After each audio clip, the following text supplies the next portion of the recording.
Attitude, লাই হলো তো লংগিটিউডনাল, attitude হয়ে গেল বুট ফ্লেক্সন, তারপরে প্রেজেন্টিং পার্ট হয়ে গেল তো রিয়া, প্রেজেন্টেশন হয়ে গেল ভার্টেক্স অথবা সেফালিক, প্রেজেন্টিং পার্ট হয়ে গেল পোস্টেরিয়র পার্ট অফ ল্যাটারাল বোন। তারপরে চলে পজিশন লেফট অসিপিটো অ্যান্টেরিয়র। তারপরে অতটা বললেই যথেষ্ট না। ডিনোমিনেটর হচ্ছে তো অসিপিট। হ্যাঁ, এরপরে আমরা কার্ডিনাল মুভমেন্টে যাব। কার্ডিনাল মুভমেন্টে প্রথমে আছে এঙ্গেজমেন্ট। এঙ্গেজমেন্ট কখন হচ্ছে? যখন আমরা পেলভিক ব্রিমের মধ্যে ঢুকে যাই। ফোনটা যাও when the fetus enters the pelvic brim মানে যেটা ইনলেট আর কি, উপরে ইনলেট অফ দা তখন ওটা বলছে ইয়া এঙ্গেজমেন্ট। ব্রিমের উপরেটা ফলস পেলভিক বলা হয়। এই অংশটার উপরটা ফলস পেলভিক, ইয়ার ভিতরটা পেলভিক। ওকে, ঠিক আছে। ট্রু পেলভিসে যখনই প্রবেশ করে যাবে ওটা হবে এঙ্গেজমেন্ট। তারপর উপর দিয়ে যাবে আর কি উপর যাবে মানে ওইটা। শুনো আমি এটা বুঝতে পারলে ওই লাই দেখলে বুঝতে না পারছি ওটা কোনটা না, পুরো কোনদিন আছে না ওই জিনিসটাকে লাই বলা হয়। এটা মেকানিজম না, মেকানিজমের মধ্যে এখানে নোট আছে না, এটা তো মুভমেন্ট ক্যারেক্টারিস্টিক্স মানে ওটা ক্রাইটেরিয়া গেলে ক্যারেক্টারিস্টিক্স ঢোকার আগে এইখানে যখন ঢুকছে লেটা তারপরে এর মুভমেন্টটা কি কি হচ্ছে সেই জিনিসটা বড় বুঝলেন। এই যে আর এই সারা ভিডিও করছে pelvic brim true pelvis is known as engagement of the foetus. তারপরে descent. Descent is a continuous process when the baby মানে নিচে নামতে থাকবে আর কি, ডিসেন্ট হয়ে গেল। তারপরে চলে আসবে ফ্লেক্সন। এবার মাথাটা কিন্তু আগে এরকম থাকবে, ওটা যখন ডিসেন্টের পরে ফ্লেক্সন হয়ে যাবে, ঠিক আছে। মাথাটা এরকম হয়ে যাবে। ধরো এটা দুলোকের দরকার আছে, ওটা ম্যামকে ধরা করো। মাথাটা এরকম থাকবে, মাথাটা একটু এক্সটেন্ডেড থাকবে, এটা এক্সটেনশন করছে, এটা ফ্লেক্সন। তো হয়তো স্লাইটলি ডিফ্লেক্ট থাকবে। ওটা যখন ডিসেন্ট হয়ে যাবে তখন ফ্লেক্সনের মধ্যে পরিণত হয়ে যাবে।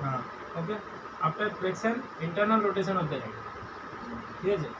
এলওএ প্রথমে কি করছে? অসিপুটটা ইয়ার দিকে ফেস করে আছে, পেকটিনিয়াল লাইনের দিকে। পেকটিনিয়াল লাইন থেকে ও ঘুরে নিয়ে মাথাটা ঘুরবে, শরীরটা নেই, মাথাটা ঘুরবে পেকটিনিয়াল লাইন থেকে সিম্পাইসিস পিউবিসের নিচে, ঠিক আছে। সিম্পাইসিস পিউবিসের এখানে ঘুরলো, কক্সিসটা ফ্লেক্সন আছে, টেনশন নেই। এটা সিম্পাইসিস পিউবিসের নিচে চলে এলো, এবারে ও নিচের দিকে নামবে। ওকে, তো কি হলো? ক্রাউনিং। এবার ক্রাউনিং, এবার মাথাটা দেখা যাচ্ছে। ক্রাউনিং এর পরে delivery of the head, extension. হ্যাঁ, তো এক্সটেনশনটাকে ওখানে কি করে বলছে? The baby's head sinciput face and chin sweeps the perineum of the mother and is bound by a movement of কিছু একটা আছে extension, by movement of extension. তারপরে এক্সটেনশন হয়ে গেল। এবার এক্সটেনশনের পরে রেস্টিটিউশন। তো মাথাটা, শরীরটা এরকম আছে, মাথাটা এরকম ঘুরেছে, ঘুরে নিয়ে এরকমই বাইরে আছে, মাথাটা তো নিজের জায়গায় যাবে তো ওইটাই হচ্ছে রেস্টিটিউশন। এই মাথাটা নিজের জায়গায় চলে গেল, রেস্টিটিউশন। মাথা প্রথমে কেমন ঘুরেছিল? ওই তো 50 বার কি দেখ এরকম আছে, মাথাটা এরকম ঘুরেছিল, মাথাটা 1/8 অফ দ্য সার্কেল ঘুরলো, সিম্পাইসিস পিউবিসের নিচে এলো। ওকে, শরীরটা এরকমই আছে, মাথাটা ঘুরলো এরকম। এটা ফ্লেক্সনের মধ্যে মাথাটা ঘুরছে এরকম, মোচড় খাচ্ছে গলার মধ্যে, দেরি হচ্ছে টরসান ইন দ্য নেক। তারপরে এটা সিম্পাইসিস পিউবিসের নিচে নামবে, হলো। সিম্পাইসিস পিউবিসের নিচে নামার পরে ওটা বলছে, তারপরে ক্রাউনিং হচ্ছে, ঠিক আছে। Crowning, after crowning the head is bound by movement of extension and the baby's face sinciput face and chin sweeps the mother perineum, হলো। এবারে রেস্টিটিউশন। তো মাথাটা যেহেতু এরকম ঘুরে আছে, ও নিজের জায়গায় ফিরে আসবে, নিজের পজিশন, ওটাকে রেস্টিটিউশন।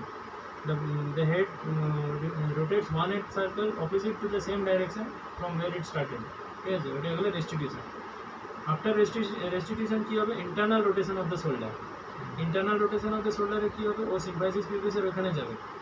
এটা সিম্পাইসিস পিউ এরকম আছে, সিম্পাইসিস পিউবিস অবধি যাবে, তো মাথাটা হয়তো বাইরের দিকে ঘুরবে না, তো 1/8 অফ দ্য সার্কেল ঘুরলো, সিম্পাইসিস পিউবিসের নিচে এলো, shoulders.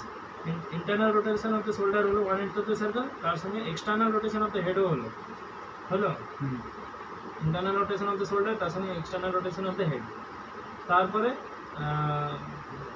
Delivery of the shoulder and the trunk is bound by movement of lateral flexion. বাবু জন্মে গেল।